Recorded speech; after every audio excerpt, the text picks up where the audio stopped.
Halo teman-teman, ini adalah modem HiNet sekaligus powerbank yang berkapasitas 6000 mAh. Ini saya dapat harga 400 ribuan dan kita akan langsung unboxing hari ini. Dan sebelumnya, sebelum kita buka ya teman-teman, kita zoom dulu. Ini adalah modem yang bisa langsung dimasukkan kartu di dalamnya. Jadi tampilannya seperti ini teman-teman. Ini bagian depannya, ada tulisan 4G LTE. Ini nggak ada tulisan merek atau apa di depan di sini seperti nama merek HiNet. Di sini cuma ada 4G LTE juga dan ada tulisan high speed, kemudian WiFi, kemudian long standby karena baterainya 6000 mAh ya teman-teman. Kemudian multi frequencies. Ini ada FDD dan apa ya namanya? LTE. Kemudian di sini sama ya teman-teman. Di sini ada tulisan buka atau open. Ini made in China. Kemudian di sini, oh ini tipenya MF905C. Kemudian di bawahnya ada tulisan MC2, kemudian Pro, kemudian W. Mungkin ini maksudnya white ya, karena saya ambil warna putih. Dan ini kita akan langsung buka teman-teman. Jadi isinya adalah di sini kosong. Modemnya itu sendiri. Kemudian di bawahnya ada kabel charger ya. Ini charger Type C teman-teman.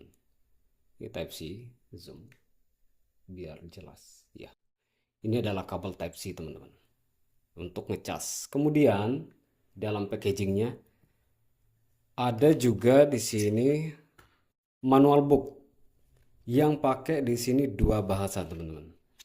Yang satunya bahasa eh, Inggris, ini kelihatan nggak? Ya. Kemudian di baliknya sini ada bahasa China.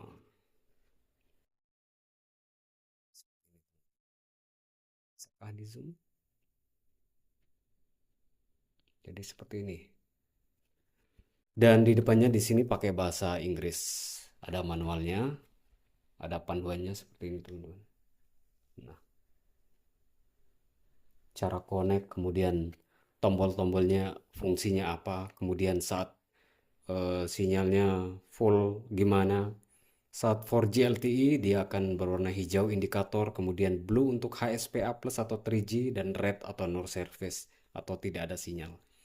Kemudian multi frekuensi di sini yang disebutkan tadi teman-teman adalah frekuensi TDD atau LTE juga. LTE FDD 4G. Kemudian ini ada panduan-panduan seperti biasa, kita skip aja dulu. Kita buang. Oke. Kita lanjut ke barangnya teman-teman. Di sini ada manual book, kemudian box dan kabel data, kemudian ada lapisan di sini, kemudian di sini ada silika. Zoom aja ya. Yap, silika, bukan silika. Dan ini adalah lapisan dan ini adalah modemnya. Ini adalah modemnya teman-teman. Di sini ada mereknya HiNet. Saya bacanya HiNet. Kemudian ada tombol standby di sini. Seperti tombol power. Kemudian di sini nggak ada. Sedikit lecet ya. Apa ya? Ya, nggak peduli. Yang penting fungsinya nanti. Kemudian di bawah sini teman-teman. Di sini ada IMEI-nya. Di sini ada IMEI-nya. Kemudian di sini ada SIM. Dia pakai mini SIM. Seperti ini. Ya. Saya akan coba pakai XL karena di sini keterangannya adalah unlock semua operator ya. Tapi saya akan coba pakai XL. Kemudian di sini ada Type C. Ini untuk ngecasnya yang tadi itu teman-teman.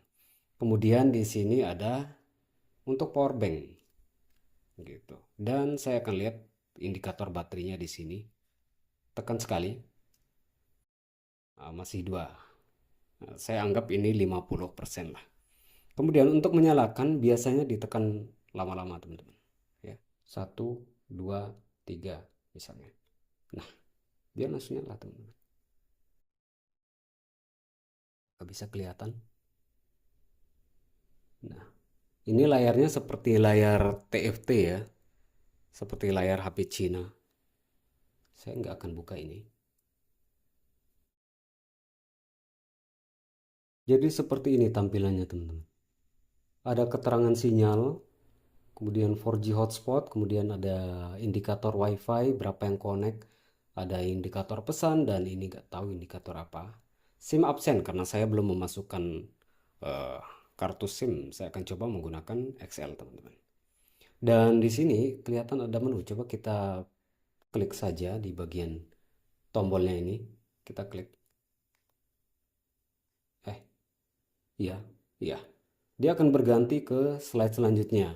Ini nama SSID, nama WiFi-nya, kemudian ada password WiFi dan versi ROM-nya, kemudian kita klik lagi. Ada WiFi band 2,4 GHz. Ini standarnya.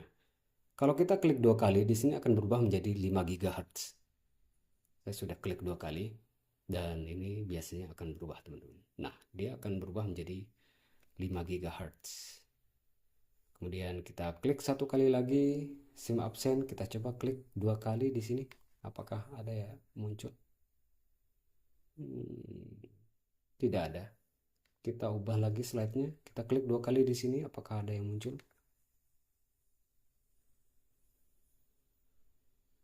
Tidak ada.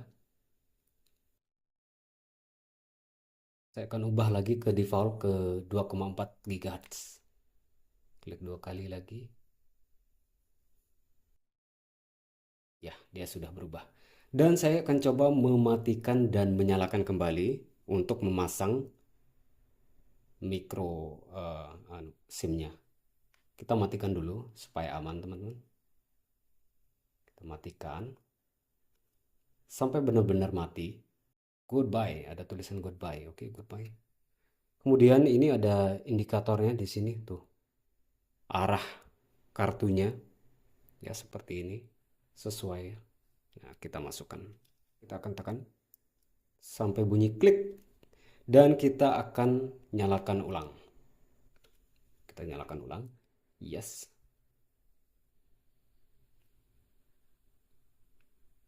Di sampingnya ini nggak ada apa-apa teman-teman. Cuman di sini mungkin tombol reset ya ini. Semoga teman-teman bisa lihat ini. Ada lubang kecil di sini. Mungkin ini tombol reset ya. Kurang tahu juga. Nanti kita lihat buku panduannya. Nah, saya sudah memasukkan kartu XL di sini. Dan benar, ini unlock semua operator.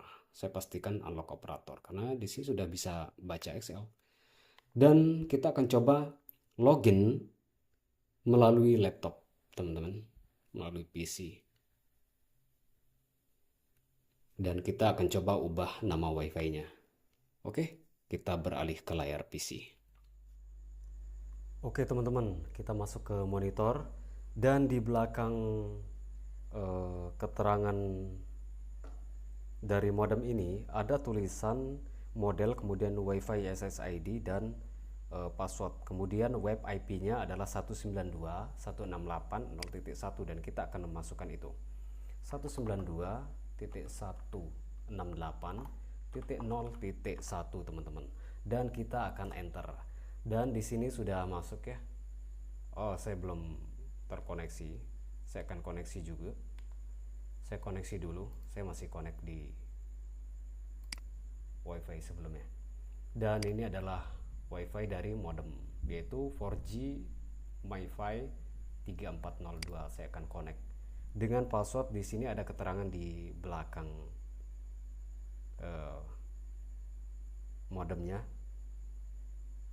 Passwordnya adalah 1 sampai 0. 12345678990. 12345678990 dan kita akan cek kembali. Oke, dan kita akan next teman-teman. Setelah di next, nanti di monitor di layar dari modem itu akan kelihatan berapa device yang connect. Nanti kita akan lihat sama-sama. Kemudian di sini sudah connect teman-teman. Dan saya akan ulang masuk ya di 192.168.0.1 dan bam. Dan password di keterangan di belakang modem ini adalah admin dan admin juga teman-teman. Masukkan admin dan kita klik login. Di sini kelihatan ada berapa device yang connect teman-teman. Di sini ada kelihatan XL dan LTE. Di sini saya di dalam kamar saya dapat 2 biji karena sinyal XL di sini sangat busuk sekali teman-teman. Sangat amat busuk. Dan di sini ada 3 bahasa, Rusian, China, dan Inggris. Dan di sini kita akan buka satu-satu untuk menunya teman-teman. Menu di home di sini adalah menu yang teman-teman lihat sekarang, dan di sini ada tombol disconnect.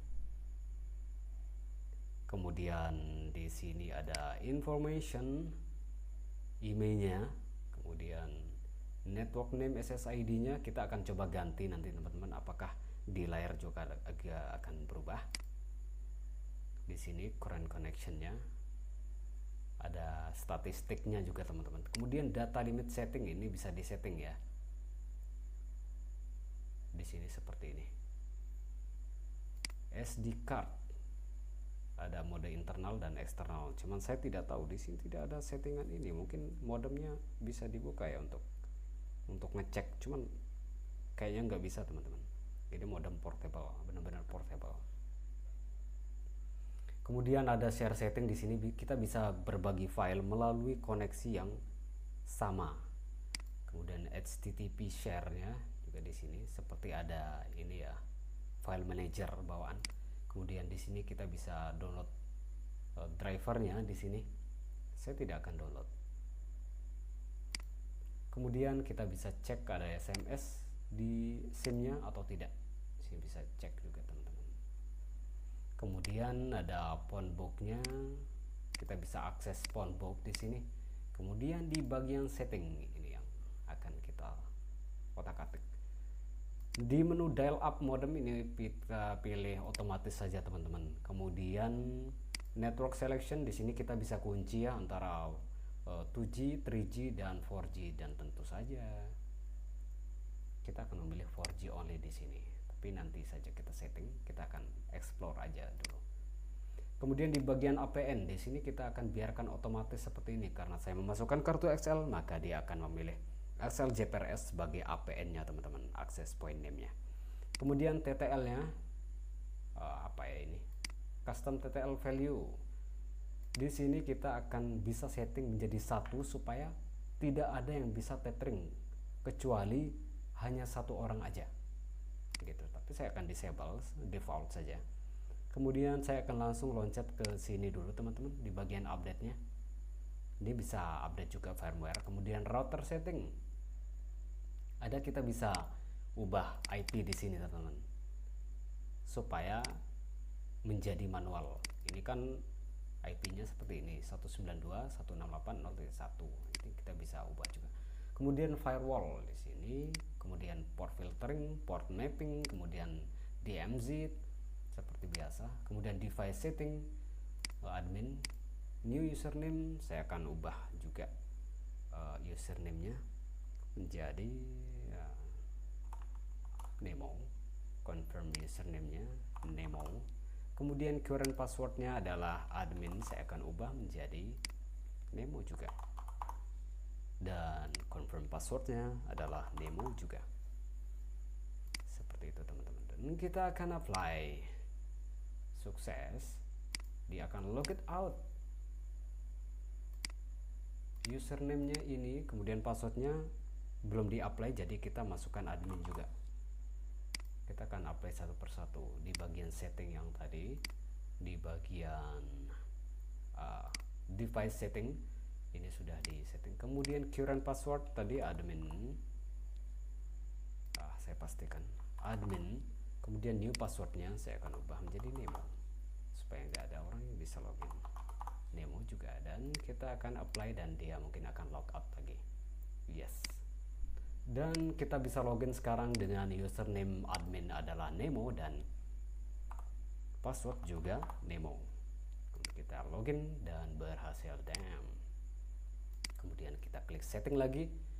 Dan device setting ini hanya ada menu seperti ini, dan email manager current email bisa diubah juga sepertinya. Kemudian pin management saya disable aja. Kemudian bagian reset factory juga ada, bagian restart juga ada, dan kita akan lanjut ke pengaturan terakhir, yaitu WiFi setting. Kita akan ubah namanya. Dan di sini saya akan ubah menjadi nama istri saya. Nama teman saya. Emi.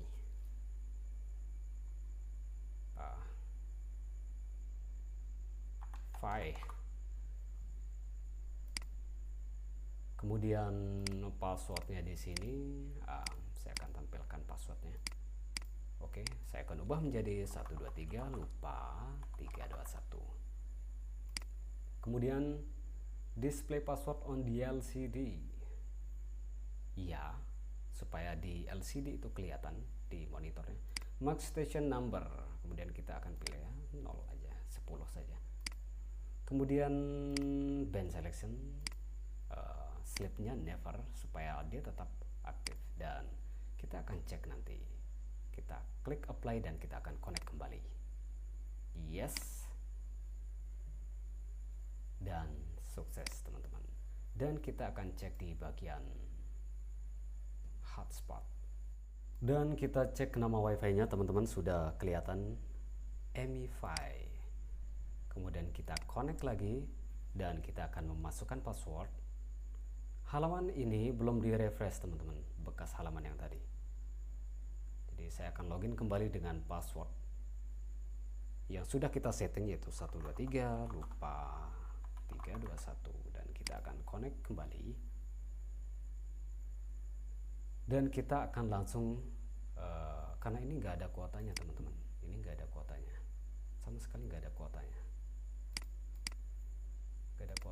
jadi percuma buka speed test. Saya hanya tes kartunya terbaca atau tidak untuk Excel, seperti itu. Dan ini sudah muncul lagi teman-teman halaman loginnya seperti yang tadi, karena kita sudah login dengan nama wifi baru. Itu artinya sejauh ini modem ini cukup bagus teman-teman. Dan kita akan kembali lagi ke layar kamera. Halo teman-teman, ini kita sudah balik lagi ke layar dan kita akan zoom hasil kita ubah settingannya yang tadi. Ini yang saya maksud teman-teman. Di sini ada model MF905C Pro, kemudian SSID defaultnya, kemudian WiFi password defaultnya, dan web aksesnya adminnya 192.168.0.1, user dan password admin/admin juga.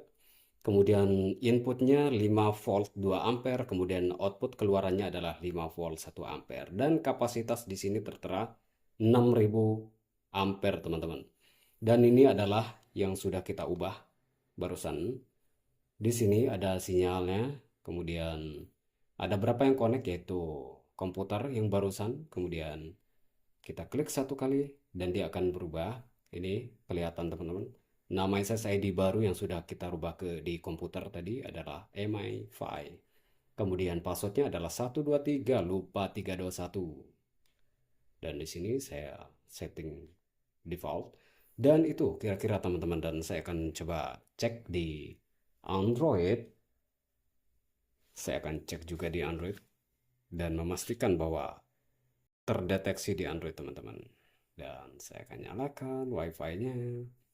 Kemudian sudah terdeteksi teman-teman. Jadi ini teman-teman, ini sudah terdeteksi ya, EmiFi. Nah, jadi untuk penilaian sejenak, ini unlock operator, all operator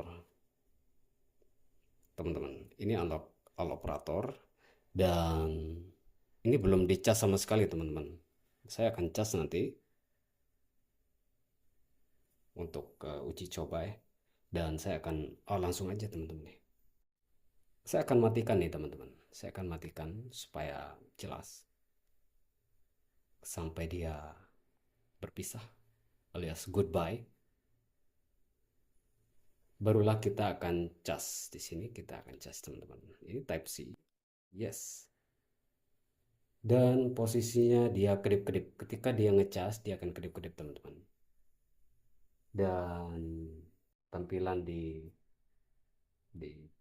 casan saya di situ adalah nomor 123 1,2 ampere.